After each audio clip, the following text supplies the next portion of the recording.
All right, Clemson Nation. I wanted to make a video today responding to something I've been seeing on social media about Dabo's chances of winning another national title at Clemson. It comes from Barstool Sports, 3 guys arguing about whether Saban or Dabo can win another national title. And this video's gotten a lot of views, a lot of interactions on Twitter, which is where I saw it posted and getting shared. And so I wanted to listen to the video and then I want to respond to it right away.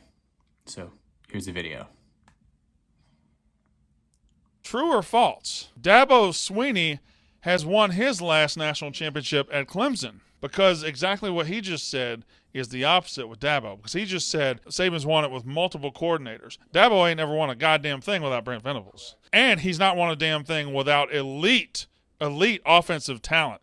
When he had Deshaun and Trevor, but now he's doing it with the Cade Klubniks and the Will Shipleys, and God bless Will Shipley.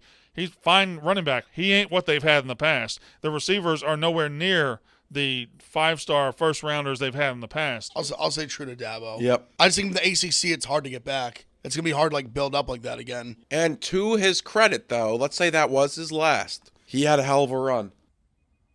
Let's start off with the point that Dabo's never won anything without Brent Venables. That seems to be the thing that this guy is talking about. Saban's won with multiple coordinators, and Dabo hasn't done that, right? He's only won with Brent Venables as defensive coordinator. And truthfully, he's only won with Tony Elliott as his offensive coordinator as well. And don't get me wrong when I say this, but I love Venables, and he certainly played a huge role in turning Clemson into a national power. But honestly, Dabo's the head coach. It's all the credit should go to him. Venables played a huge role. Tony played a huge role. But Dabo's the one that created that culture, recruited those players. He certainly plays the bigger role of all of them. And honestly, Dabo's also been head coach for 4 seasons without Venables. And if you look at those 4 seasons, 3 of them we've won the Atlantic Division title. And then we've also won 2 conference titles without Brent Venables. Right? He's won 10-plus games 3 times without Brent Venables in those 4 seasons. That's something, 95% of college ball programs would kill for that type of success. It's true that Clemson hasn't won a national title without Venables, but this person makes it seem like we were awful without him. And if you really listen to people that are in the know within the program, they've stated that Wes Goodwin, the current defensive coordinator, is responsible for a lot of Brent Venables' success as our defensive coordinator. I went back and checked the stats. Back in 2010, Oklahoma's defense, which was Venables' last year there, they finished 32nd in total defense. He comes to Clemson and has a lot of success. Granted, how much of that goes to Dabo, I don't know. But obviously, it worked out for both sides. Now he's back head coach at Clemson. But I think this guy is giving way too much credit to Venables and Clemson winning the national titles with him, right? I feel like more credit goes to Dabo, which is why I think Dabo will ultimately win more national championships. Then there's this idea that, Saban, like he said, is one with different coordinators. And yeah, that's true. But what he doesn't realize is that Bama and Clemson are 2 completely different programs. The moment Saban arrived as head coach at Bama, he's instantly able to sign the top recruits in the nation, the top recruiting classes in the nation. Dabo's not in that same position at Clemson. Saban flipped Bama's roster literally overnight, while Dabo simply had to build. Saban runs a factory-style program. They're going to sign top classes pretty much every year, no matter what. A lot of 3-and-done guys that are going to go to the NFL, while Dabo runs a family-oriented style program. 2 different approaches, 2 different philosophies, right?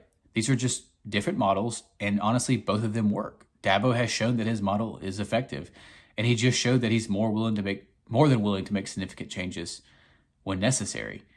If you look at Dabo giving Brandon Streeter the opportunity to be offensive coordinator because he deserved it, that's the family-oriented approach to football. And guess what? It didn't work out. We all know that. Clemson fans were frustrated with the hire, and then we were frustrated with the product we saw on the field last year. But what did Dabo do? He fired him after 1 season, a guy he's coached with for, 8 years now, a former quarterback at Clemson. Dabo gives him 1 year to be offensive coordinator, then instantly fires him. And who does he replace him with? Just Garrett Riley, one of the best young offensive minds in the sport. And so just look at what Garrett Riley did in TCU. He changed life for that program. They were 5-7 the year before Garrett Riley got there, and then now they're playing for the national title. Max Duggan, was probably just an average quarterback. I would say most college football fans didn't even really know who he was. Now, I mean, last year he was a Heisman finalist under Garrett Riley. I mean, TCU doesn't have that same talent that Clemson does. If he can take a 5-7 team and bring them to the national title game, what do you think he's going to do with a team that finished 11-3 and won the ACC with more talent? I mean, I don't know. You know, this guy says that Dabo's also never won anything without elite talent. Well, he mentions Deshaun Watson and Trevor Lawrence, and I think this is another, bad argument. Clemson won the ACC title in 2011 with Tosh Boyd. I wouldn't call him an elite talent. Then we went back-to-back 11-win seasons with Tosh Boyd. We won the ACC in 2017 with Kelly Bryant and made it to the playoffs that year. And then we won 10 games in 2021 with DJ, with a young, inexperienced, injury-plagued roster, and then followed up with 11-3 finish and another ACC title with DJ starting at quarterback as well. None of those QBs are elite. And yet, we won 11-plus games with all of them and won an ACC title with all of them.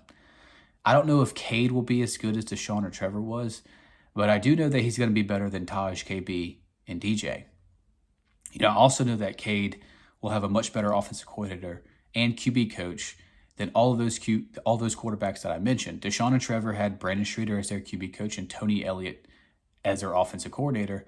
I mean, I'm sorry, but Cade's going to develop much better under Garrett Riley than they did under Streeter, and Cade's going to have a much better scheme surrounding him than Trevor and Deshaun did as well. I mean, he's talking about Cade as though he wasn't the #1 overall high school quarterback. It's ridiculous to make that type of statement. I mean, we haven't seen Cade at his best yet. He played with a bad offensive line and a bad offensive coordinator last year, right? And then this guy is going to be condescending about Will Shipley and has this tone that this kid isn't really special. Now, would I take Will Shipley over Travis Etienne? No. But look at what Shipley has had to deal with since he's been at Clemson. I mean, our offensive line last year, at best we could say it's mediocre. And that's putting it politely, honestly. But it was really, really bad in 2021. If you look at the offensive line that Etienne ran behind, it was so much better than what Shipley's had to work with. Then you have to take into consideration who the QBs were. I mean, Etienne had Trevor with better weapons throwing to, right? Defenses had to respect our passing game when Trevor was at quarterback. That opened up lanes for Etienne. Who's respected our passing game the last 2 years with DJ? Literally every team we play simply stacks the box and tries to force DJ to beat them. Maybe I'm crazy, but I don't believe that Etienne would have had the same amount of success if he was working with what Shipley has had to work with. Also, no disrespect to Wayne Gallman. I'm sure this guy in the video doesn't even remember who Wayne Gallman was, but Shipley's definitely better than him. And if we really want to go further, Phil Baffa is a much better #2 running back than what we had backing up Wayne Gallman. I think what this guy really means is Shipley isn't as good as Etienne, and that's fair. I would actually agree with that argument, but he's certainly better than Gallman, and we won a national title with Gallman. So I don't know why we couldn't do the same with Shipley and Maffa. Now, the receiver part, he's absolutely true about that, right? To me, that's the only valid argument he makes. Clemson, when we won our national titles, if you look at who Deshaun had, Mike Williams, Hunter Renfrow, Artavis Scott, Deion Kane, Ray-Ray McCloud. Trevor had Hunter Renfrow as well, T. Higgins, Justin Ross, Amari Rogers. Those were elite wide receiver rooms, no doubt about it. We certainly don't have a Sammy Watkins or Nuke Hopkins either. That was really the only true thing that he said. But I do feel like our wide receivers are going to look a lot better. At the end of the day, DJ, I rooted for him. I liked him. I was hoping he was going to be better than what he was, but he was just a disaster the last 2 seasons. And I simply don't know whether that was all him or all the wide receivers.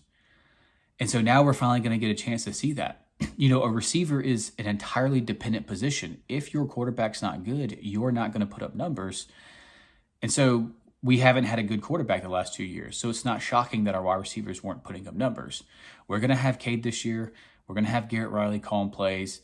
I don't know. I just feel like our receivers are better than what this guy thinks they are. A lot of them were still highly rated recruits. They've just been working with a pretty disaster quarterback. And the key point I think that this guy's missing is that Dabo's never had an elite offensive coordinator when he won his national titles, right? Tony Elliott, no one confuses him with this young, innovative, bright offensive mind. He's not that guy. He's not He's not a great offensive coordinator. Our scheme was stale for so long; it never changed, and that's why Dabo ultimately had to make a change to Garrett Riley. But I think Garrett Riley is going to change life for this program and this offense. Just look at his track record; it's super impressive. What he did at SMU, what he did at TCU, and look at how he changed the quarterbacks for those two programs into NFL players. I probably would have agreed with this guy if Dabo didn't make any staff changes this offseason. It would have felt like, yeah, Dabo's content with where we are. We're probably not going to win another national title. But he did make changes.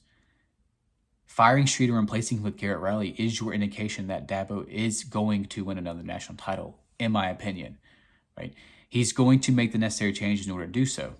In fact, I'm just going to say it right now. I think Clemson wins a national title over the next 2 seasons with Garrett Riley and Cade Klubnik. I mean, the kid's only going to be a sophomore. Our leading receiver last year is coming back. He's going to be a sophomore. You still have a young offense line, a young defense. Wes Goodwin will be in year 2 and year 3. I don't know. I just feel like good things are coming with Clemson. And it's not like we're starting from scratch. Right? We're starting from an 11-3 team that won the ACC title. When Brent Venables got hired, we were a much worse football team than what we are currently right now. And I feel like Garrett Riley is that type of hire that a Brent Venables was. That's just going to change life for the program. And so I get that the last 2 seasons were tough to watch at Clemson, especially for us fans. And I get that outsiders definitely want to attack us for this. But honestly, I think we're coming. That's just my opinion. Go Tigers.